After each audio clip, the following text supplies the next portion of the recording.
Bueno, buenas tardes. Vamos a continuar con el curso de álgebra abstracta y hoy vamos a iniciar eh, con subgrupos normales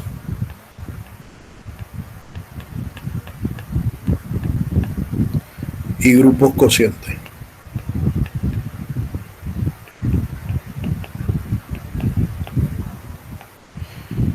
Bien, estos subgrupos son una clase especial de los grupos que hemos estudiado hasta el momento y tienen una característica en particular. Entonces, nosotros vamos a definir lo que es un subgrupo normal y vamos a desarrollar y vamos a mostrar y desarrollar algunas de las propiedades que satisfacen los subgrupos normales, y posteriormente definiremos lo que es un grupo cociente y las propiedades intrínsecas de los grupos cocientes y la ventaja que nos dará estudiar los grupos cocientes, ¿ya? Sobre todo en el tema de isomorfismos, que es donde tiene una aplicación inmediata los grupos cocientes. Bien, lo primero que vamos a hacer es definir lo que es un grupo cociente.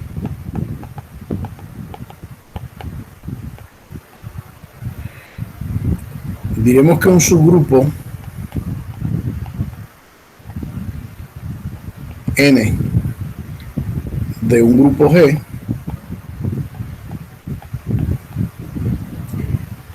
es un subgrupo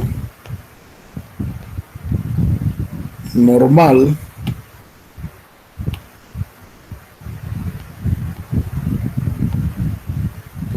de G si para todo G del grupo y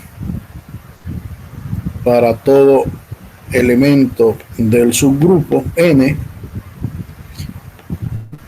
G por n por G a la menos 1 también es un elemento del subgrupo n. Es decir, que podríamos decirlo de esta manera, que un subgrupo es normal si G por n por G a la menos 1 es un elemento del subgrupo n. O sea, cuando eso ocurre, eso no necesariamente tiene que ocurrir siempre, entonces el subgrupo que tenemos definido es un subgrupo normal. Hay otra definición alternativa para definir lo que es un subgrupo normal, y es la siguiente, y por lo general se estila utilizar cualquiera de las dos dependiendo del caso. Sea G un grupo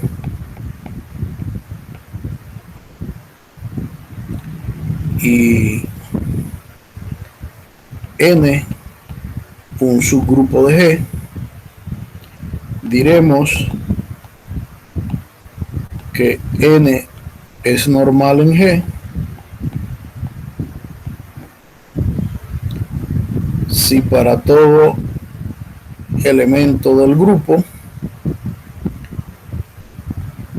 G por n es igual a n por G, es decir, que todas las clases laterales a derecha son las mismas clases laterales a izquierda, y lo vamos a denotar que n sea subgrupo normal de G, lo denotaremos con la siguiente notación.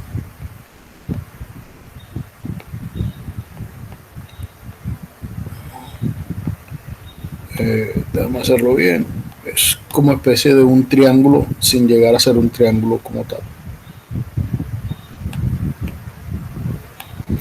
Es el menor y lo cierro así para que lo vea mejor. O sea, cada vez que nosotros digamos n subgrupo normal de G, lo podemos bien sea o escribir de esta manera o decirlo en palabras, ¿ya? Entonces, las dos definiciones son equivalentes Es decir que un subgrupo es normal en G es que si para todo G del grupo y para todo N del subgrupo, el elemento G por N por G a la menos 1 es un elemento del subgrupo. O sencillamente, si N es un subgrupo de G, diremos que N es normal si todas las clases laterales a derecha coinciden con todas las clases laterales a izquierda. ¿Ya?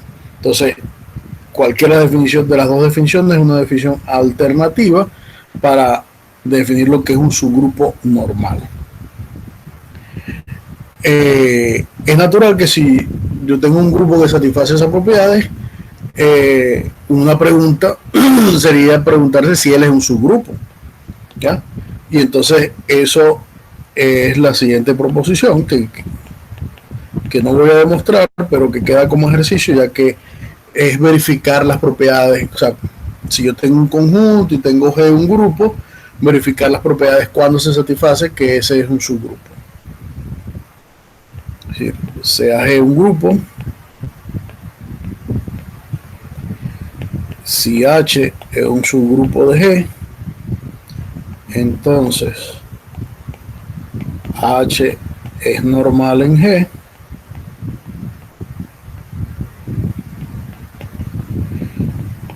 si y solo si para todo G del grupo, G por H por G a la menos 1 está contenido en H. Entonces lo que tenemos que verificar es probar las propiedades de su grupo, es decir, qué pasa cuando H es normal si satisface todas las propiedades de un subgrupo. ¿Ya? Entonces esa demostración es muy sencilla y la vamos a dejar como ejercicio para ustedes. Otra de la definición y de esta proposición, obtenemos otra proposición que nos permite a nosotros decir que todas las clases laterales a derecha coinciden con todas las clases laterales a izquierda. Es decir, sea N un subgrupo normal de G, si y solo si toda clase lateral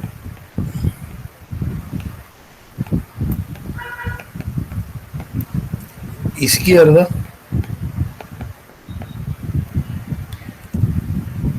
es una clase lateral a derecha.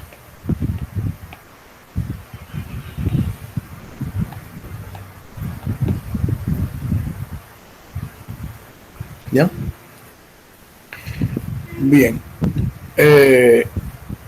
Su demostración es muy sencilla y voy a hacer un bosquejo de la demostración. Los detalles se los dejo para que ustedes los hagan.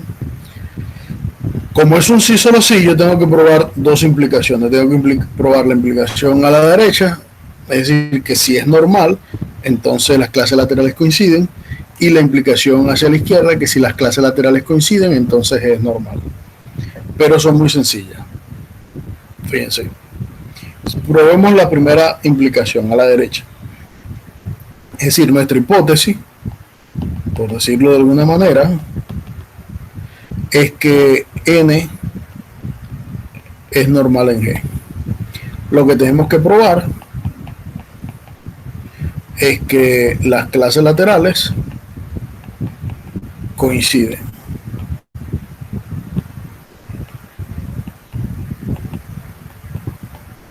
Eso es lo que hay que probar. Bien.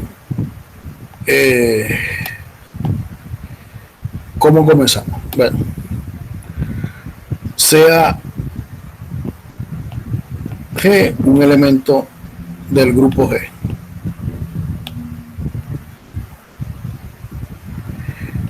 Como N es normal en G por hipótesis,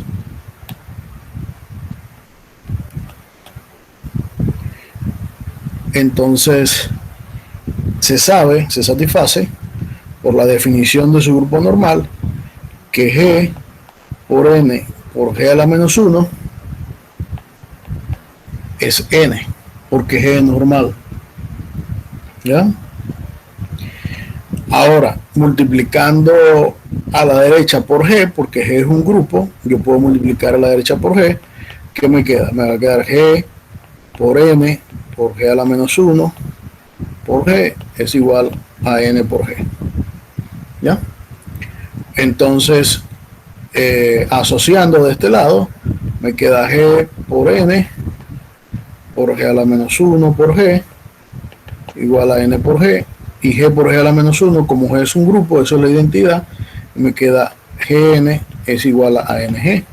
O sea, aquí hemos probado que para todo G se satisface que Gn es igual a NG, y por lo tanto hemos probado que si Gn es normal, entonces toda clase lateral a la izquierda también es la misma clase lateral a la derecha. Para probar la otra implicación es inmediata también de la definición. Para probar la otra implicación tendríamos que probar que si toda clase lateral a la derecha es igual a toda clase lateral a la izquierda, entonces N es normal en G. Eso es lo que hay que probar. Bueno, sea G en G,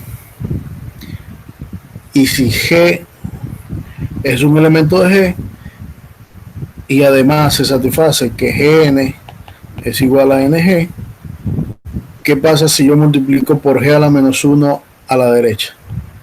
Bueno, como G es un grupo, existe G a la menos 1, que también está en G, y entonces G por N por G a la menos 1 es igual a N por G a la menos 1.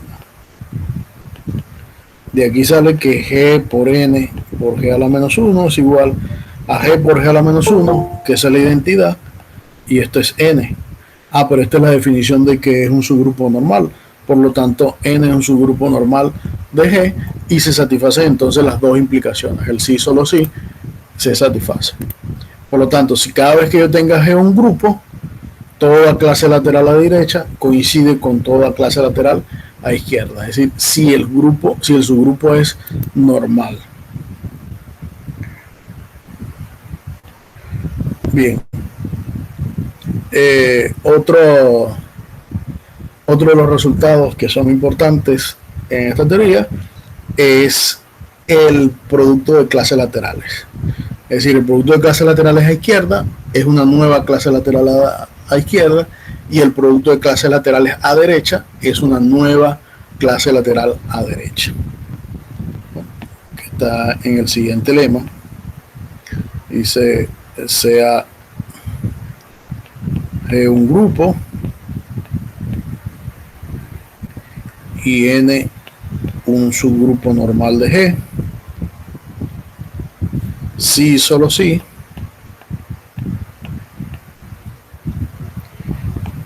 el producto de dos clases laterales derechas de N en G es de nuevo una clase lateral a derecha. Análogamente, para las clases laterales a izquierda, es decir, se satisfacen para las dos. La demostración es muy sencilla.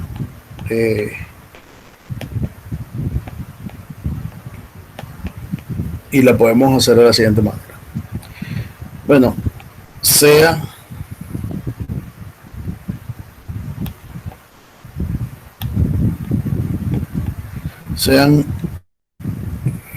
G1 y G2 dos elementos de G,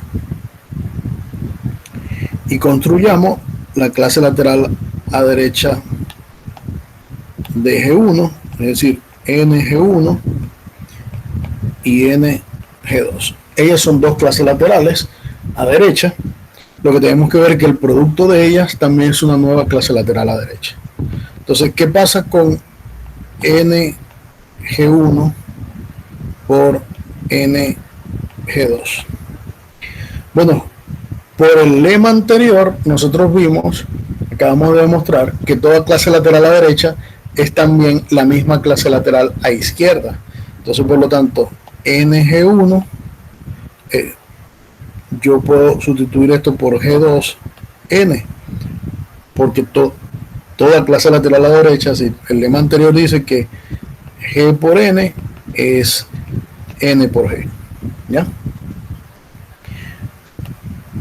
Y esto entonces es, ¿qué cosa? Esto es N por G1, G2 por N,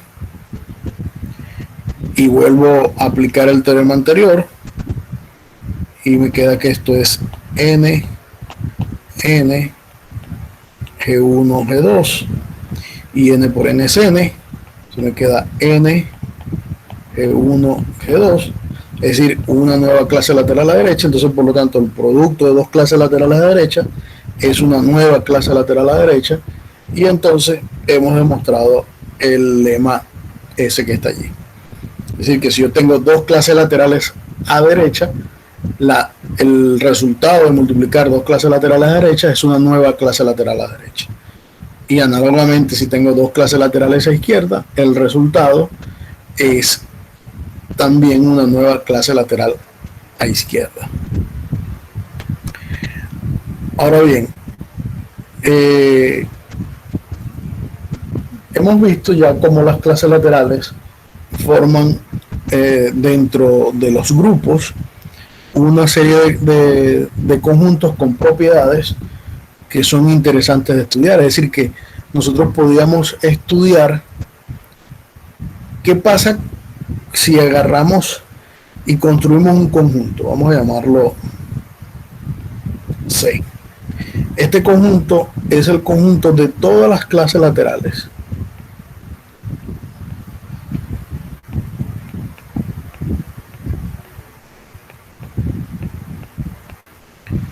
O sea, dado un grupo G, me construyo el conjunto C como el conjunto de todas las clases laterales. Ahora, ese conjunto de todas las clases laterales ¿qué es? Es decir, yo puedo dar sobre ese conjunto C, yo puedo crear una nueva estructura. Es decir, esa estructura que yo quiero crear allí tendrá estructura de grupo, es decir, será un grupo. Este conjunto sobre G será un grupo, o se podrá convertir en un grupo. ¿Qué propiedades tengo que pedirle para que eso se construya en un grupo? Pues la respuesta es sí. Sí se le puede dotar de una estructura. Y esa estructura que se le puede dotar es lo que se llama una estructura cociente. La estructura cociente.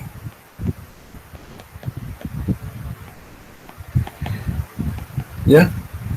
Y esa estructura cociente va a estar basada en las clases laterales a derecha o a izquierda de un grupo.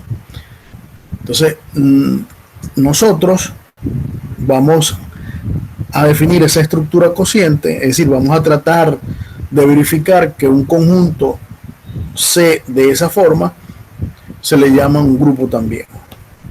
Entonces vamos a definir ese conjunto C, como lo dice, una estructura cociente. ¿Qué estructura cociente va a ser esa? Va a ser el grupo sobre todos los subgrupos normales de él. Es decir, que este conjunto en realidad es la colección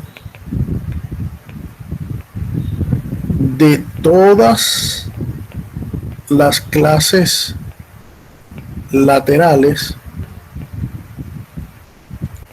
de N en G. Esa va a ser mi estructura que yo quiero definir, ese conjunto C o ese conjunto G sobre N. Es decir, que ahora los elementos de este conjunto C no son los elementos de G, sino que son clases de equivalencia o clases, ¿ya? Son clases definidas en G, donde esas clases van a depender de el subgrupo que yo me esté tomando N acá, ¿ya? Entonces nuestros elementos ahora van a ser conjuntos, es decir, yo voy a definir un conjunto C que en realidad es el conjunto cociente G sobre N, donde sus elementos ya no son los elementos de G, sino que son más bien conjuntos que están definidos sobre G a través de las clases laterales, es decir, esos conjuntos.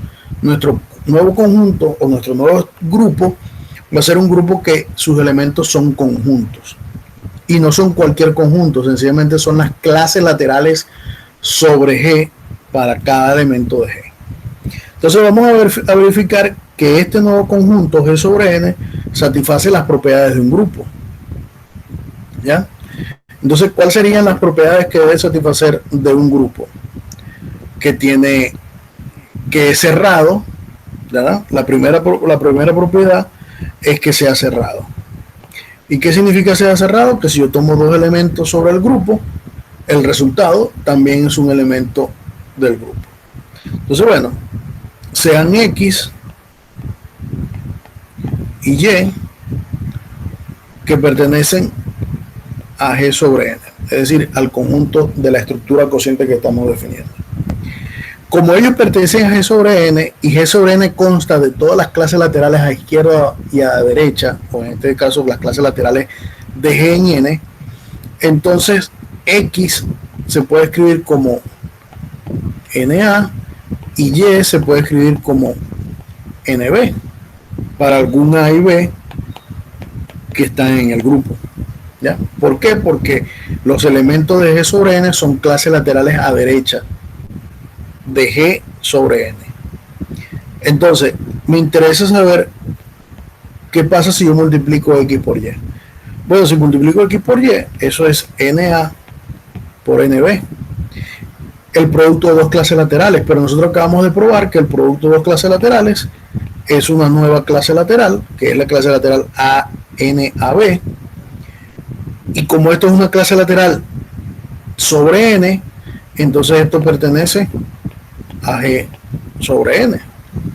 Por lo tanto, el producto de dos elementos de G sobre N también es un elemento de G sobre N, entonces por lo tanto es cerrado. Se satisface que la operación es cerrada.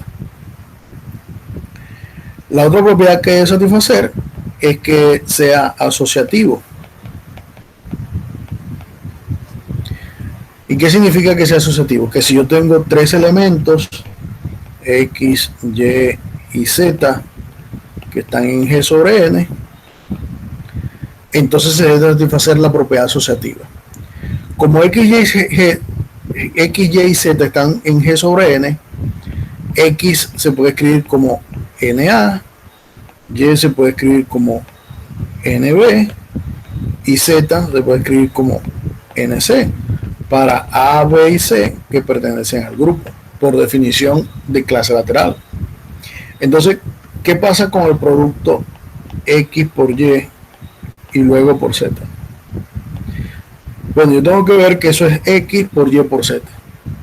Bueno, pero X por Y por Z es NA por NB por NC. Pero NA por NB nosotros vimos que eso era NAB por NC. Y aplicando otra vez el lema que el producto de dos clases laterales es una nueva clase lateral, eso es NABC. ¿Ya? Pero como yo puedo asociar porque A, B y C están en el grupo, entonces esto lo puedo asociar como NA por BC y esto sería NA por NBC y esto es NA por NB por NC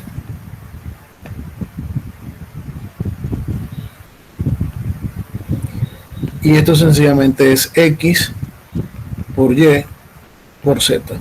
Es decir que la operación definida sobre el conjunto cociente que acabamos de definir es, además de cerrada, también es asociativa.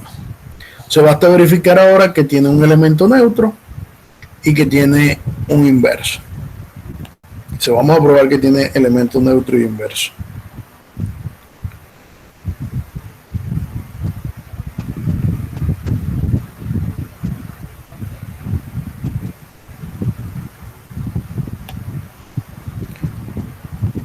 La tercera propiedad es que tiene un neutro o identidad, pues, en realidad que tiene identidad. Para probar que tiene identidad, lo que tenemos que ver es que el elemento NE con E, la identidad del grupo, es la identidad de este conjunto. Entonces, para eso lo que hay que ver que N por N, o sea que cualquier elemento o cualquier clase lateral multiplicada por esta clase lateral es la clase lateral identidad. Entonces, bueno, sea X en este conjunto, y lo que tenemos que ver si este lo llamamos Y, que X por Y es X, ¿ya? Eso es lo que tenemos que ver que ocurre. Bueno, ¿quién es X por Y? X por Y es NA, porque si X está en esta clase lateral, X se puede escribir como N por A. O sea, NA por N identidad. Esto sabemos que es NA por la identidad. Eso sabemos que es NA. Y NA era igual a X. Y como eso ocurre para cualquier X que yo me tome en el conjunto cociente, entonces este elemento que está acá es la identidad del cociente y por lo tanto este conjunto tiene identidad. Ahora mostremos que tiene inverso, que todo elemento del conjunto tiene inverso. Bueno, para probar que todos los elementos tienen inverso, entonces sea X que pertenece al conjunto cociente. ¿Eh? Entonces X lo podemos escribir como N por A con A en G. Como A en G, como A está en el grupo, existe un A a la menos 1 que también está en el grupo, ¿verdad? Perdón, en el grupo, porque G es un grupo. Eso lo puedo yo determinar porque es un grupo. Y entonces sea Y N a la menos 1. Es decir, voy a definir esta. Y esto está en el grupo cociente G sobre N. ¿Ya? Entonces, ¿quién es X por Y? Me debería dar la identidad en ese caso, ¿no? X por Y sería NA por NA a la menos 1. Y esto es N por A la menos 1. Y eso es N por E. Y eso es N. Es decir, es la identidad. Y por lo tanto, Y es el inverso de X. Y entonces quiere decir que para todo elemento del conjunto siempre existe un inverso, ¿ya? Y ese inverso es N a la menos 1 para A en el grupo. Entonces acabamos de ver que se cumplen las 4 propiedades de un grupo, es decir, que sea cerrado bajo la operación, que sea asociativo, que tenga identidad y que tenga inverso. Como ese conjunto satisface esas 4 propiedades, ese nuevo conjunto que estamos definiendo, G sobre N, que vamos a llamar grupo cociente, es un grupo. Es decir, ese conjunto es un grupo y ese grupo lo llamamos el grupo cociente, o en algunos libros y otros autores lo llaman grupo factor, ¿ya? Entonces cualquiera que sean las dos definiciones que demos son equivalentes, es decir, o grupo cociente o grupo factor. Bien, entonces, ¿quién es? Vamos a ver si captaron. ¿Quién es G sobre N? Vamos a preguntar.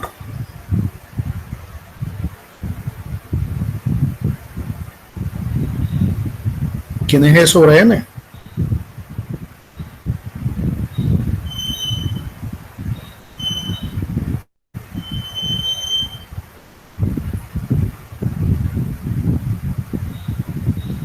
¿Se quedaron dormidos?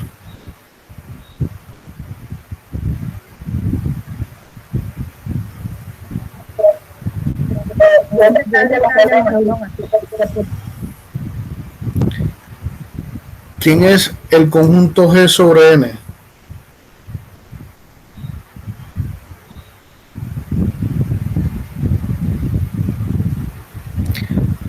Es el conjunto de todas las clases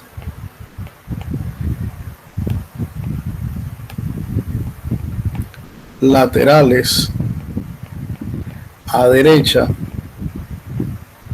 de N en G. Ese es el conjunto G sobre N. El conjunto de todas las clases laterales de N en G. Y acabamos de mostrar que G sobre N es un grupo, y además a ese grupo se le conoce como grupo cociente o grupo factor de N en G. ¿Ya?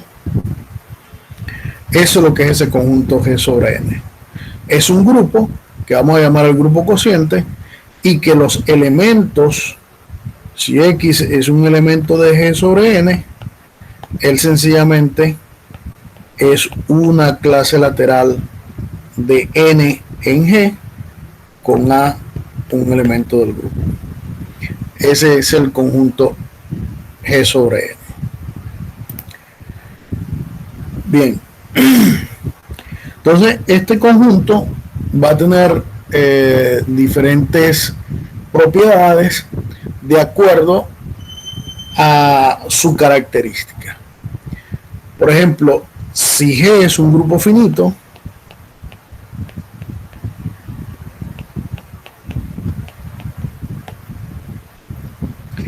uno podría preguntarse cuál es el orden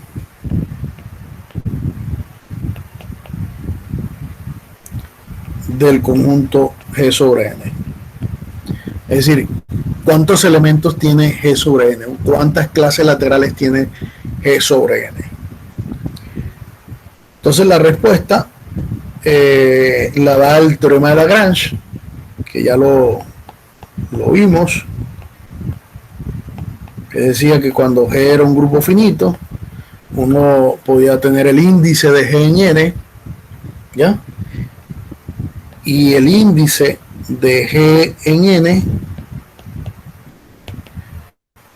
era el orden de G sobre el orden de N, ¿ya?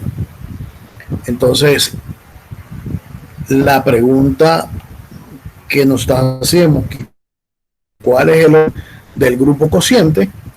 Pues sencillamente el siguiente lema nos dice cuál es el orden. Si G es un grupo finito,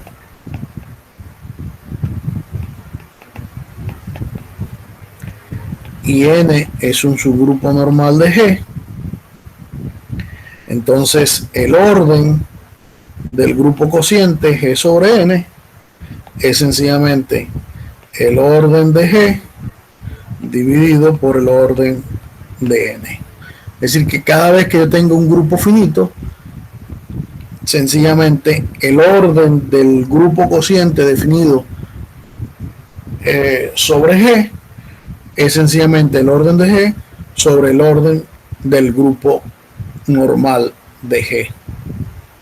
Entonces, eso es de mucha utilidad cada vez que yo quiera conocer la cantidad de elementos que tiene un subgrupo cociente, es decir, cuántas clases laterales yo puedo definir sobre un grupo a partir de un conjunto, un subgrupo normal.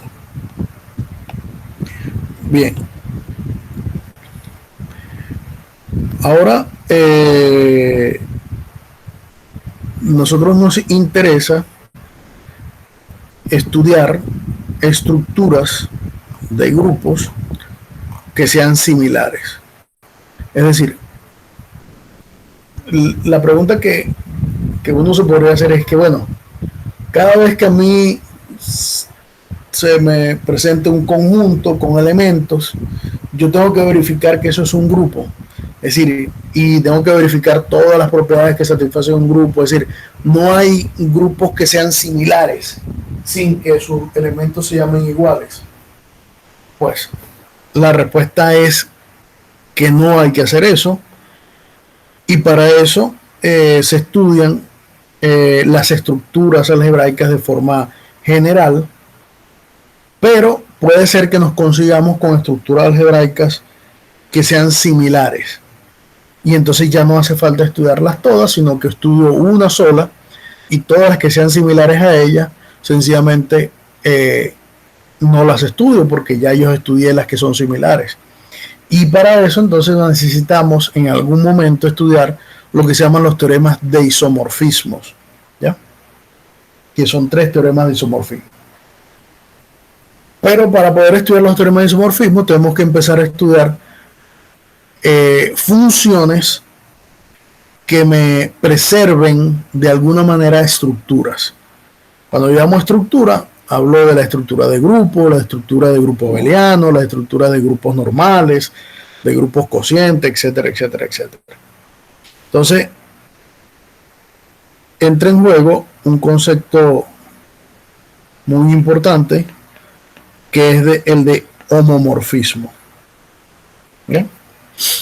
El homomorfismo sencillamente es una función que va de un grupo en otro y que preserva propiedades, ¿ya? Que es lo que me interesa de alguna manera empezar a ir construyendo. Entonces, ¿qué es un homomorfismo? Sencillamente es una aplicación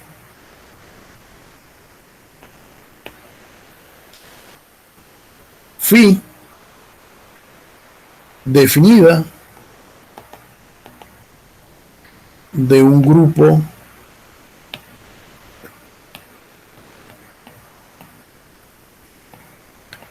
G1 en un grupo G2, tal que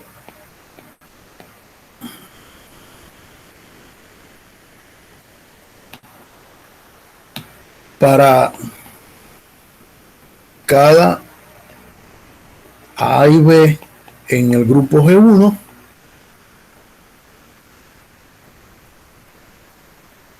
tenemos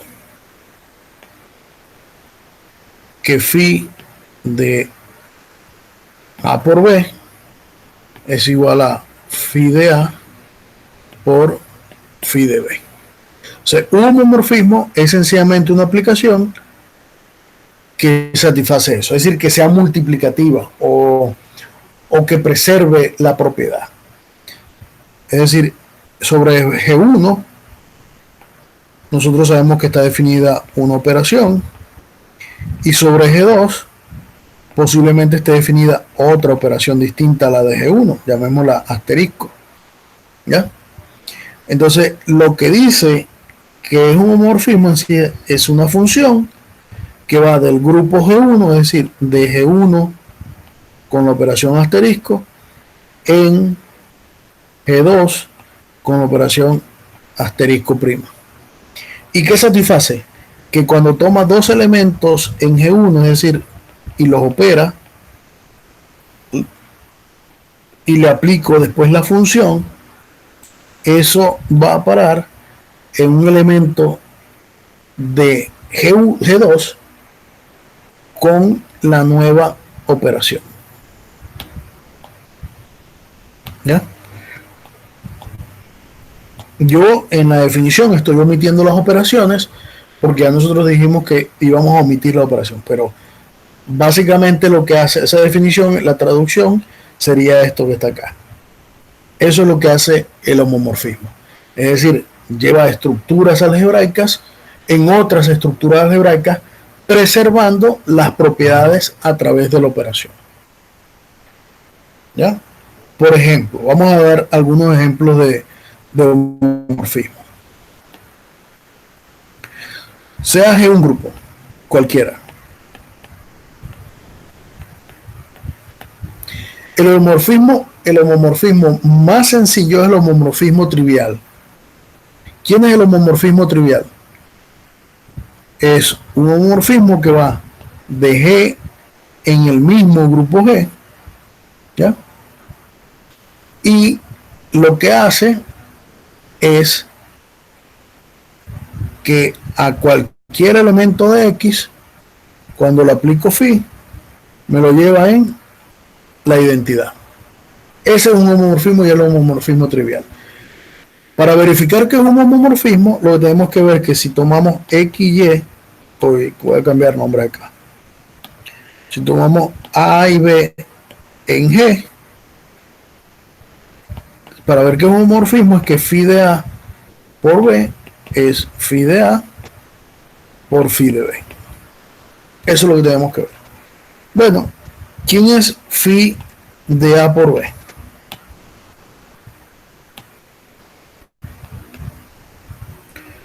Bueno, por definición, que dice que a cualquier elemento A por B es un elemento de G.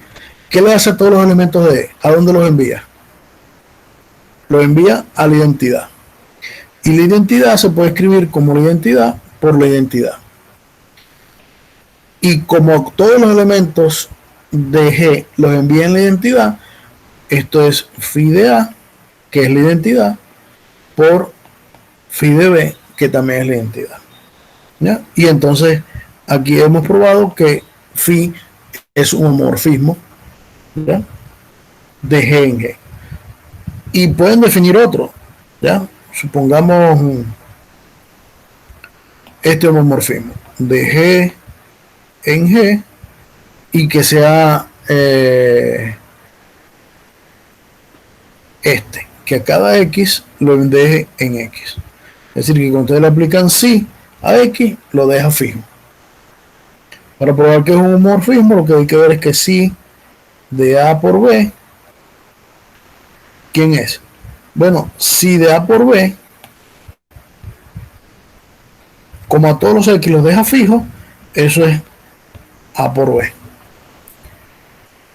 Pero A es sí de A y B es sí de B.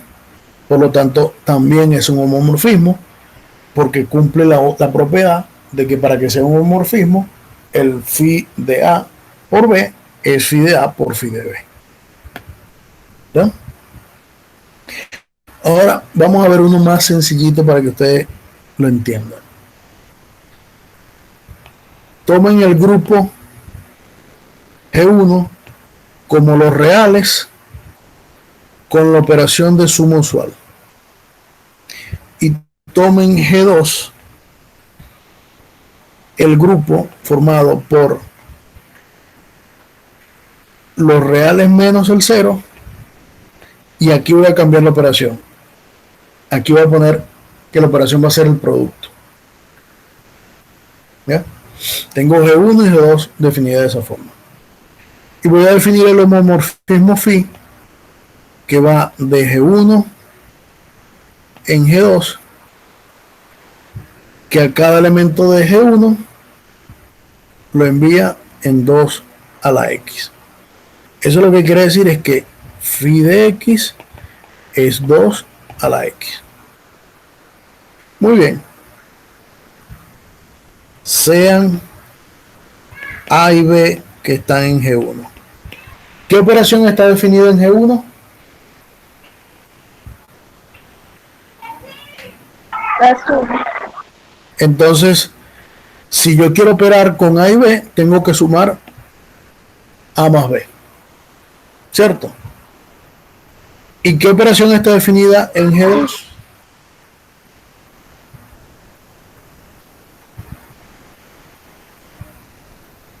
¿Qué operación está La definiendo? multiplicación. La multiplicación. Es decir, que cuando yo le aplique el homomorfismo a ese elemento, me lo tiene que llevar en un elemento que ya sea con la operación multiplicación. Bien, ¿quién es phi de A más B? Bueno, phi de A más B, como aquí me lo dice la operación, que a cualquier X lo envía en 2 a la X, entonces sería 2 elevado a la A más B. Y nosotros sabemos que 2 elevado a una suma es sencillamente 2 a la A por 2 a la B. Pero 2 a la A es lo mismo que phi de A y 2 a la B es lo mismo que phi de B. Es decir que aquí con la operación suma me lo llevó en este elemento con la operación producto. Es decir que phi de A más B es phi de A por phi de B, por lo tanto phi es que es un homomorfismo.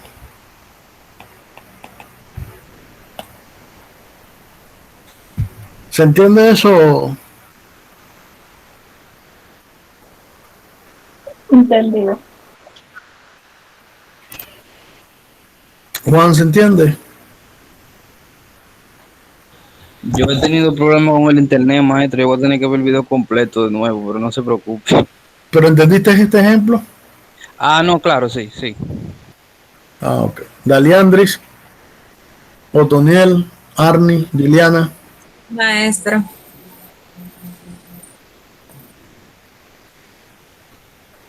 Bien.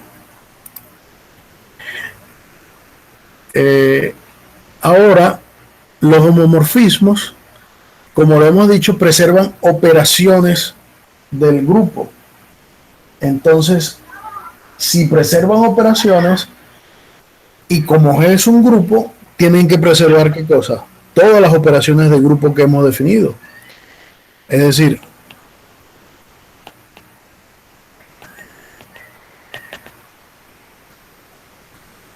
sean G1 y G2 grupos. Y E1 y E2 las identidades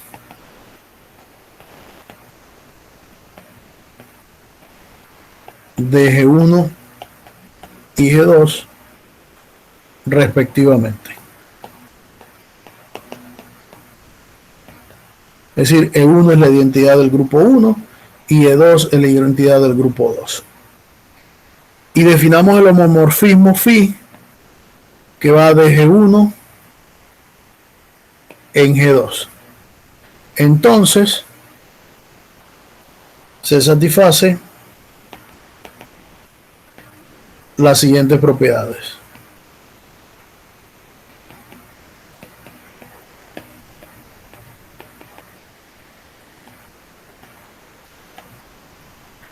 ¿Qué propiedades se van a satisfacer?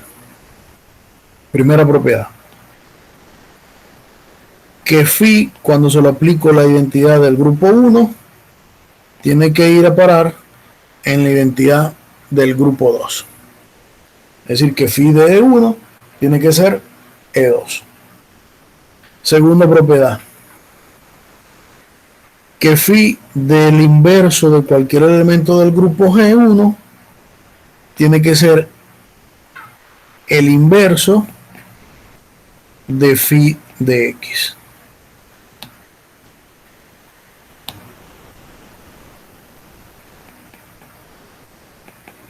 ¿Ya? Para todo X en G1. Es decir, que el inverso a través de phi va a parar en el inverso del elemento, de phi del elemento. Tercero, que si H es un subgrupo de G, entonces phi de H es un subgrupo de G2. Aquí es de G1. Cuarto, que si K es un subgrupo de G2, entonces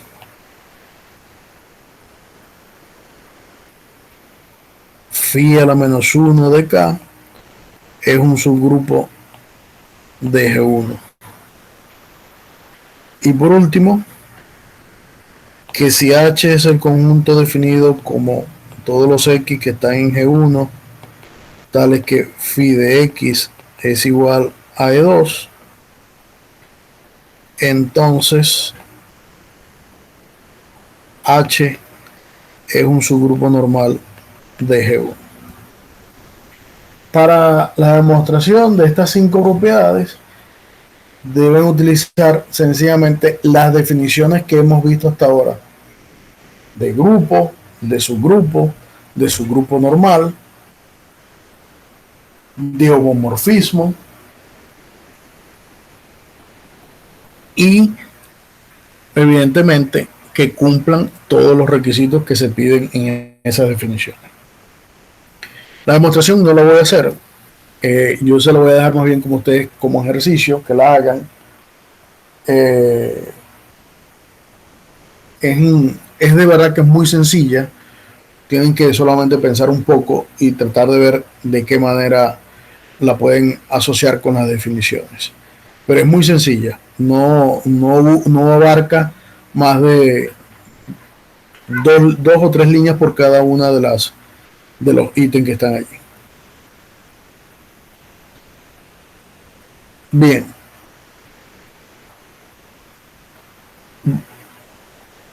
Vamos a definir ahora un conjunto que va a ser muy importante para nosotros y que ya lo hemos definido anteriormente, pero lo vamos a darle la formalidad, ¿ya? Que es lo que se llama el núcleo o el ker. ¿Ya? El ker de la palabra en inglés núcleo de un homomorfismo.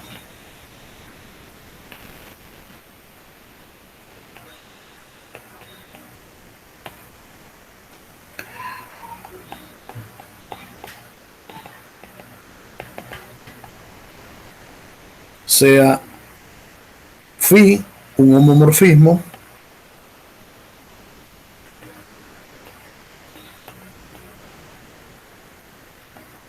del grupo G1 en el grupo G2 y sea K igual al conjunto de todos los X que están en G, tales que phi de X es igual a E2. Con E2, la identidad del grupo G2.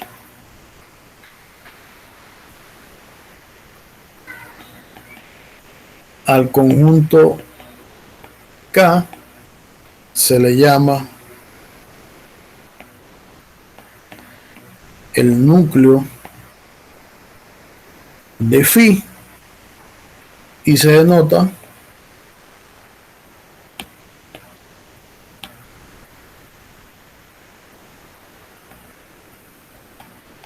por el ker de phi. Es decir, que cada vez que estamos hablando del ker, lo que estamos hablando es de una función que lo que hace es que, o sea, el ker va a ser el conjunto, no va a ser una función, va a ser el conjunto donde se le aplica una cierta cantidad de elementos que lo envían a la identidad. ¿Ya? Visto, digamos que supuestamente de una forma gráfica, tienen esto. Aquí tienen G1, aquí tienen G2, aquí tienen al homomorfismo y tienen dentro del grupo G1 tienen un conjunto K. Ese conjunto K lo que tiene la propiedad es que a cualquier elemento que esté dentro de K lo envía a la identidad. Eso es lo que hace el... Y a ese conjunto entonces que está allí K se le llama el núcleo del homomorfismo. Es decir, de todo el grupo hay solamente un conjunto que envía elementos a la identidad en el otro grupo. A ese pequeño conjunto que hace eso es lo que se le llama el núcleo del homomorfismo. ¿Ya? Cuando ese conjunto consta de un solo elemento, se dice que el homomorfismo es una aplicación inyectiva. Es decir, cuando K solamente consta de un solo elemento, que en este caso sería la identidad, entonces lo que dice es que la aplicación es inyectiva. Así que el homomorfismo phi es inyectivo. Y entonces empiezan a surgir preguntas interesantes sobre qué pasa cuando el homomorfismo es inyectivo. Es decir, si yo tengo un homomorfismo que haga eso y que sea inyectivo, ¿qué ocurre con los conjuntos esos G1 y G2? ¿Qué pasa? O sea, ¿cómo puedo yo compararlos a través de ese homomorfismo? Y es donde entra en juego la definición de isomorfismo.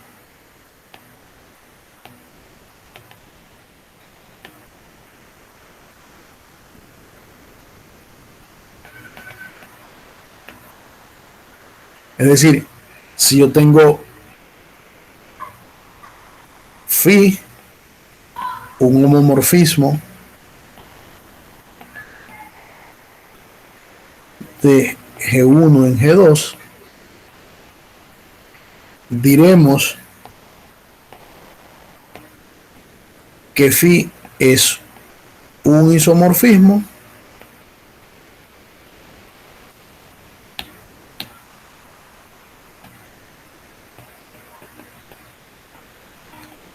si phi es inyectivo. Es decir, el núcleo del homomorfismo solamente consta de un solo elemento, es decir, la identidad. Entonces, cuando eso ocurre, a ese homomorfismo se le cambia el nombre y ahora no es un homomorfismo, sino que es un isomorfismo. Y entonces podemos definir cuándo dos grupos son isomorfos.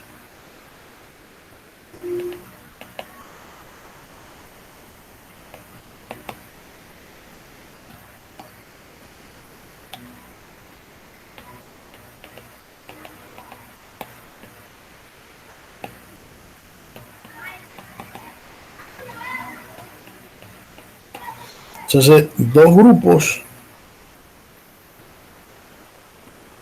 sean G1 y G2, dos grupos. Diremos que son isomorfos si existe un isomorfismo de G1 en G2 y lo denotaremos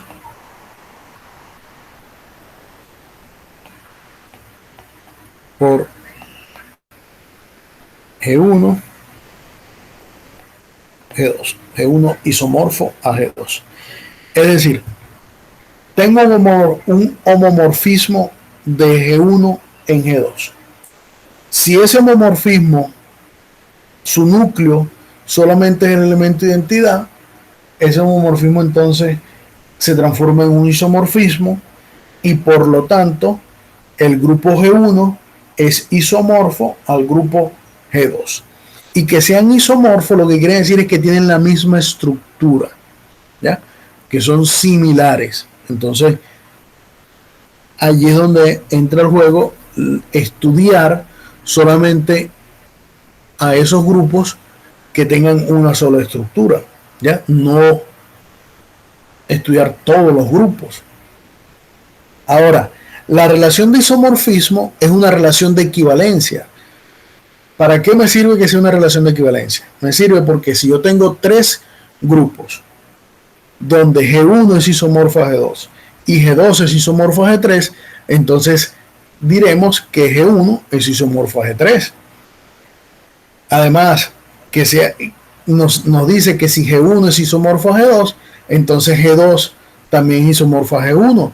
Y eso es la relación, y eso es dentro de la relación de equivalencia, eso se llama la reflexividad. La otra se llama la transitividad. Y cualquier grupo siempre es isomorfo a sí mismo, por lo tanto es reflexiva. ¿Ya? Entonces tenemos reflexiva, simétrica y transitiva en una relación de equivalencia, y que sea una relación de equivalencia nos da a nosotros herramientas para que no tengamos que estudiar todas y cada una de las estructuras de grupo que se puedan dar, ¿ya? Sino que sencillamente algunas. Ahora bien, una pregunta o una inquietud interesante es cómo nosotros podemos mostrar que dos grupos son isomorfos. Es decir, podemos tener un algoritmo que nos permita mostrar que dos grupos son isomorfos. Es decir, ¿cómo mostramos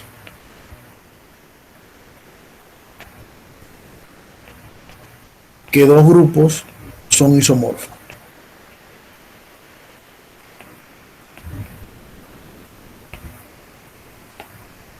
Es decir, yo puedo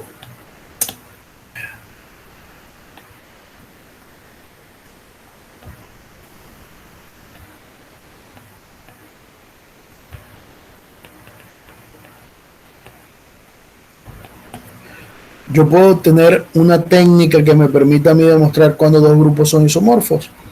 Pues la respuesta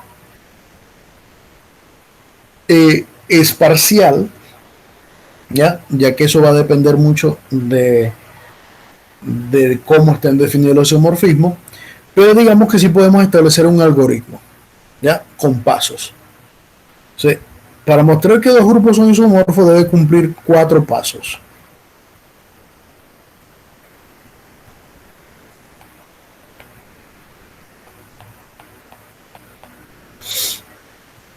El primer paso que debemos nosotros tener para definir un isomorfismo de un grupo en otro es definir el homomorfismo. ¿Ya? Y verificar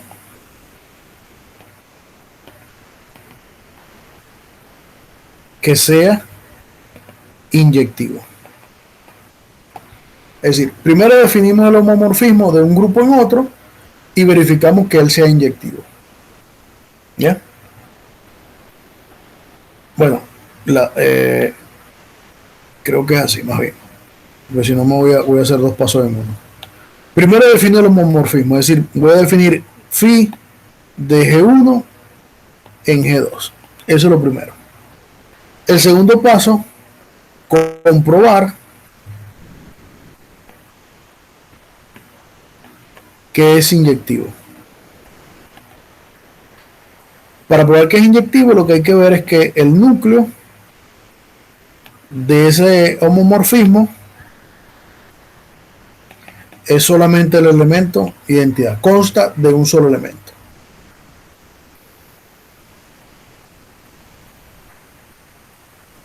Luego debemos comprobar que tiene inverso, es decir, que es sobreyectivo. Y por último, debemos ver que satisface la propiedad de que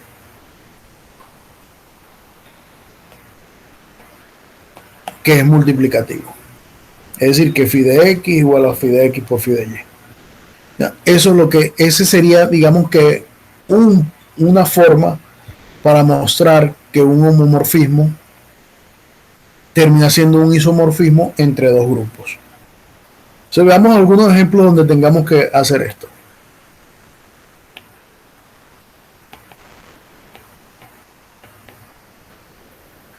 Sea G1,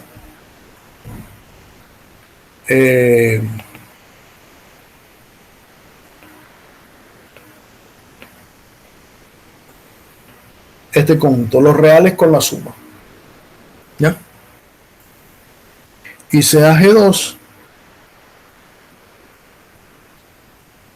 los reales positivos con la multiplicación usual.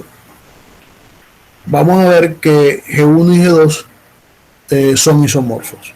Es decir, vamos a probar, o la pregunta sería probar que G1 es isomorfo a G2. Bien, ¿cómo lo haríamos? Bueno, primer paso, tenemos que conseguir un isomorfismo que envíe elementos de G1 en elementos de G2. Con la operación en G1 es la suma y la operación en G2 es el producto, ¿ya? Bien, sea phi de G1 en G2. Y yo lo voy a hacer así, x e a la x. ¿Por qué utilizo e a la x? Se debería hacer la primera pregunta, ¿por qué a la x? Bueno, ¿por qué yo utilizo e a la x? Porque yo sé que la función e a la x es inyectiva, es sobreyectiva y por lo tanto tiene inversa. Entonces, por eso nada más, yo defino mi homomorfismo como e a la x. Es decir, allí actúa qué tanto nosotros conocemos acerca del álgebra de funciones. ¿Cuáles funciones son inyectivas? ¿Cuáles no son inyectivas? ¿Cuáles me pueden servir? ¿Cuáles no me pueden servir? Porque yo hubiese podido escoger otra función y que esa no sea inyectiva. Por ejemplo, voy a decir, no, la función que yo voy a escoger es x cuadrado. Ah, pero x cuadrado yo sé que no es inyectiva. Entonces esa no me va a servir para definir un isomorfismo. Y yo quiero que me sirva para definir un isomorfismo. Por lo tanto, yo tengo que escoger la función acorde a lo que yo quiero demostrar. ¿Entendido? O sea, esta es un homomorfismo. Esa es nuestra transformación o nuestra aplicación. Esta es la aplicación. Segundo paso. Yo tengo que ver qué es inyectiva. Para ver qué es inyectiva, nosotros sabemos que una función es inyectiva si phi de x es igual a phi de y, entonces x es igual a y. ¿Ya? Bueno, si phi está definida de esta manera, entonces phi de x es e a la x y esto es igual a e a la y. Como la función exponencial es una función inyectiva, de aquí solamente obtengo que x es igual a y, por lo tanto phi es inyectiva.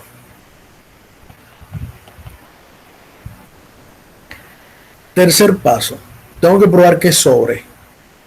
Para probar que es sobreyectiva quiere decir que existe un elemento x que está en R+. O sea que si yo me tomo x un elemento de R+, entonces existe un y, perdón, al revés, voy a ponerlo así.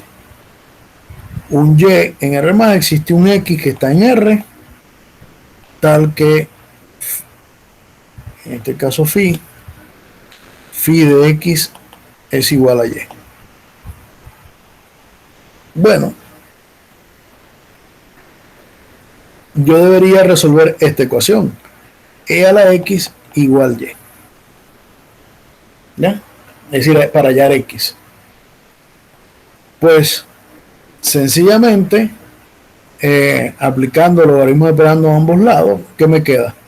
Me queda que x es igual al logaritmo neperiano de y. Ese es mi x que me interesa. Como ese elemento está en R, entonces phi es sobre y activa. ¿ya? Es decir, ya vi que la función es inyectiva, sé que es sobreyectiva. Y por último, tengo que verificar que es un homomorfismo, es decir, que phi de x más y, ¿por qué más? Porque aquí tengo la operación más, es igual a phi de x por phi de y. Pero eso es muy sencillo, porque phi de x más y es e a la x más y esto es e a la x por e a la y eso es phi de x por phi de y. Por lo tanto, es un homomorfismo. Por lo tanto, esa función phi es un isomorfismo y entonces hemos probado que G1 es isomorfo a G2, que es lo que a nosotros nos interesa demostrar. ¿Comprendido?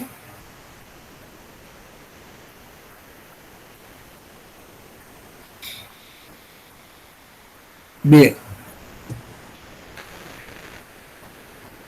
Un resultado importante es cuando tenemos que el grupo es un grupo cíclico y nos interesa ver qué pasa con los grupos cíclicos y si podemos construir un grupo que sea isomorfo a ese grupo cíclico.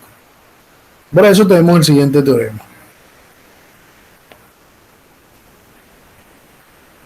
Cualquier grupo cíclico infinito G es isomorfo al grupo Z con la suma usual. O sea, aquí estamos no solamente demostrando que todos los subgrupos cíclicos infinitos son isomorfos a otro grupo, sino que son isomorfos a Z. Es decir, que cuando a mí me hablan de un grupo cíclico infinito, yo no tengo que imaginarme ningún grupo en la vida, solamente tengo que imaginarme a Z. ¿Ya? Eso es lo único que me interesa. ¿Ya? Entonces nosotros vamos a mostrar que todos los grupos cíclicos infinitos son isomorfos a Z. Entonces estamos hablando que si en algún momento me llegan a hacer mención de un grupo cíclico infinito, ¿a qué grupo me tengo que acordar? Sencillamente a los enteros con la suma. Ese es lo único. Entonces, voy a hacer esta demostración.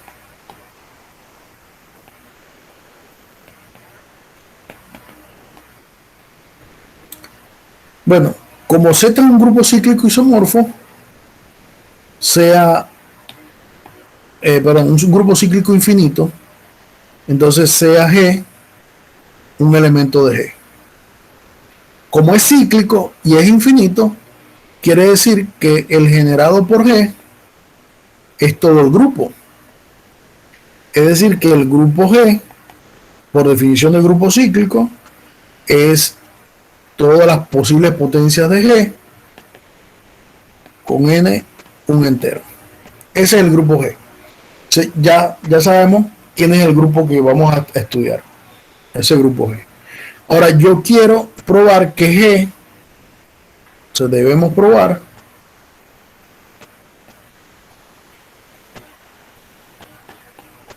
que G es isomorfo a Z. Eso es lo que yo quiero probar. Entonces tengo que tratar de construir, con los pasos que vimos anteriormente, un isomorfismo. O sea, ¿qué es lo primero que debemos probar o mostrar para definir un isomorfismo? Primero yo voy a definir primero mi homomorfismo.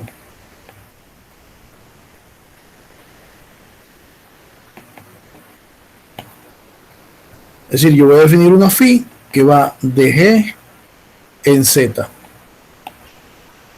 ¿Quiénes son los elementos de G? Los elementos de G son de la forma G a la N. Es decir, yo tengo que definir una función que al aplicarle a esos elementos me la envíe en un elemento de Z. ¿Y cómo son los elementos de Z? Pues los elementos de Z son estos que están acá. Es decir, yo voy a definir mi aplicación de forma natural. Los elementos de G son de la forma G a la N. Y eso tiene que ir a parar a un elemento en Z. Ah, bueno, pero como n es un entero, sencillamente yo defino phi de esta manera. O sea, ya he definido phi. Lo segundo que tengo que ver es que phi es inyectiva. Pero eso es inmediato que phi es inyectiva. Porque si phi de g a la n es igual a phi de g a la m, si estas dos cosas son iguales, aquí no queda otra opción que n sea igual a m. ¿Por qué? Porque es un grupo cíclico infinito, es decir, que no hay ninguna potencia que se repita. Por lo tanto, la única opción para que ellos sean iguales es que n sea igual a m. Y por lo tanto, phi es inyectivo. La tercera es que sea sobreyectivo. Y para que sea sobreyectivo, pues es también muy elemental probar que es sobreyectivo. ¿Por qué es elemental que hay que probar que es sobreyectivo? Porque dice que para todo n, para que sea sobreyectivo, ¿qué es lo que tenemos que verificar? Que si n está en z, existe un x en g, tales que phi de x me dé n.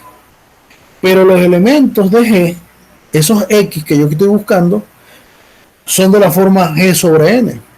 Es decir, que ese x tiene que ser un g a la n.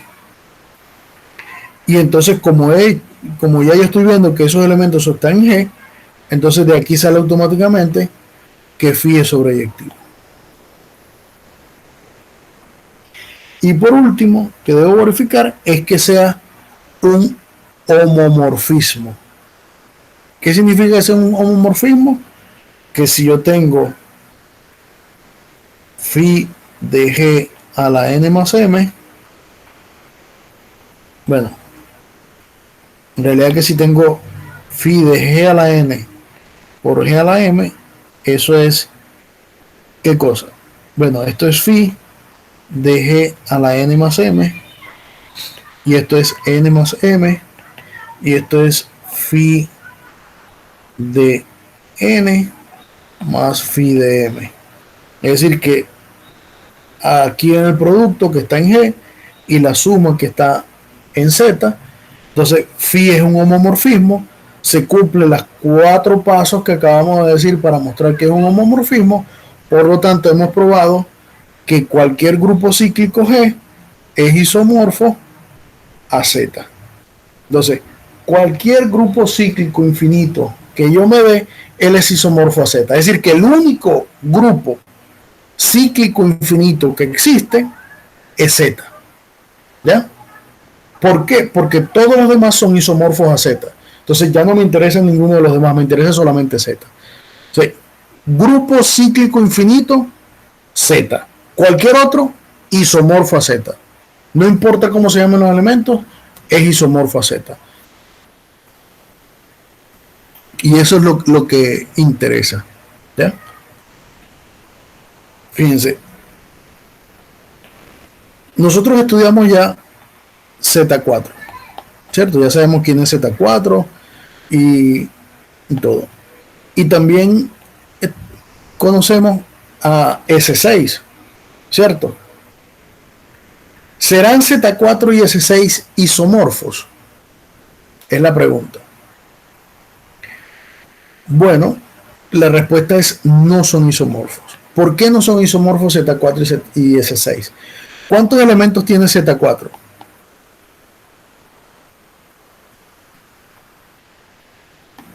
¿Y cuántos elementos tiene S6? 6. 6. ¿Quién es? Ay, no, profesor, perdón, tiene 6 factoriales. ¿Cuánto es 6 factorial? Muchos. 6 factorial es mucho. ¿Ya? 720, no, creo que es.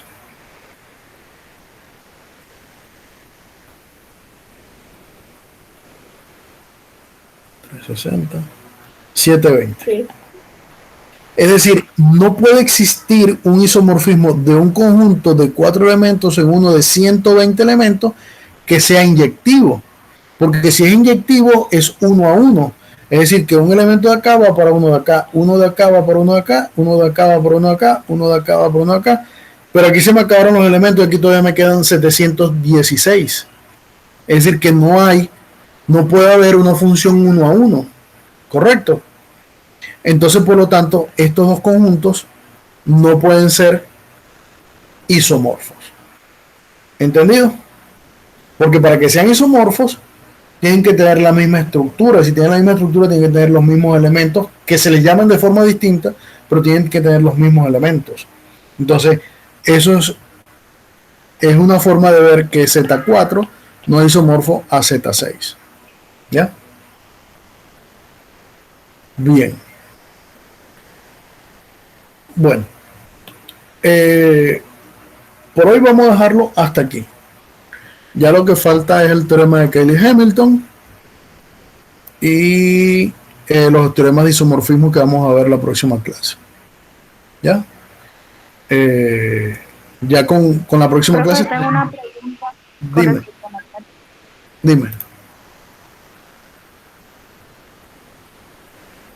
Ok, en un ejercicio, especialmente el 29, aparece esas de permutaciones, pero aparece una multiplicación de permutaciones elevada a un exponente negativo. Entonces, ¿cómo se haría en este caso? Eso me lo preguntó ahorita Otoniel. ¿Cierto? Ajá.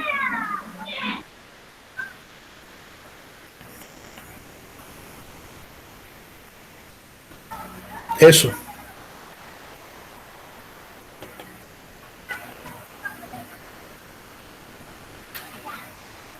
Calculo cuánto es sigma a la menos 1, lo multiplico por el mismo y eso es sigma a la menos 2. ¿Y cómo yo calculo cuánto es sigma a la menos 1? ¿Cuál es el inverso de la permutación? Exactamente.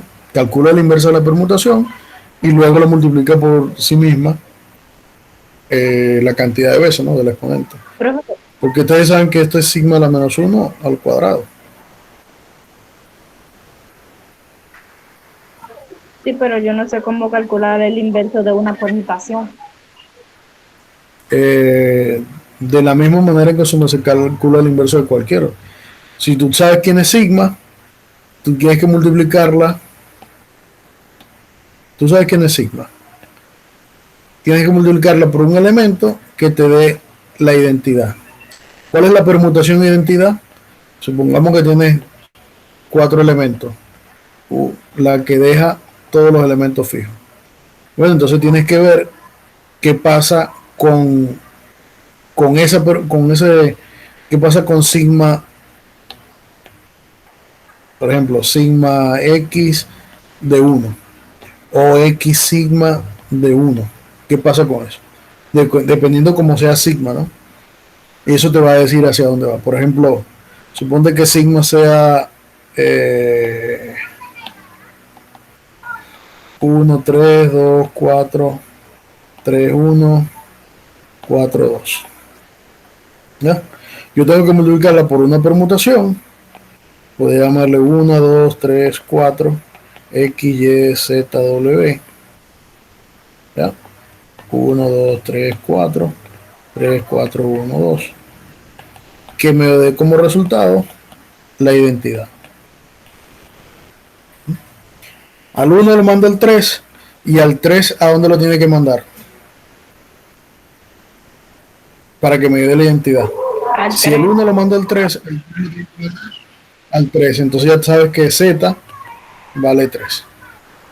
Y así sucesivamente vas calculando los demás y te va a dar X, Y, Z y W, y eso es lo que vas a utilizar así, y esta sería entonces la inversa. Ok, profe, entendido. Gracias. ¿Ya? Ok. Bueno, entonces nos vemos el día viernes, ¿verdad? el viernes terminamos esta unidad y ese día conversamos acerca de cuándo vamos a realizar la evaluación. Entonces, bueno, Ay, profe, otra que pregunta, pasen. disculpe. Es que la unidad, o sea, desde que usted comenzó el lunes, creo, desde la clase del lunes hasta hoy, usted no ha publicado esa unidad todavía en la plataforma, Sí, sí está publicado. o por lo menos a mí no me aparece, o usted la publicó. Sí. De todas maneras, déjame revisar de nuevo y Porque la unidad, Yo ok, estuve la unidad que buscando, yo tengo solamente no me aparece a mí tampoco. llega a la bueno, clasificación de grupo cíclico. yo voy a revisar y lo voy a colocar entonces hoy, ahora. Si no está, la coloco, pero yo creo que yo la publiqué. Posiblemente no esté visible para ustedes, pero yo la publiqué ya. Está bien, pues gracias. Bueno, yo reviso ahora entonces, ahorita mismo termine la grabación. Yo reviso, publico el video y les agrego el material, se lo dejo visible. Bueno, que pasen entonces feliz tarde y nos vemos el viernes. Igual.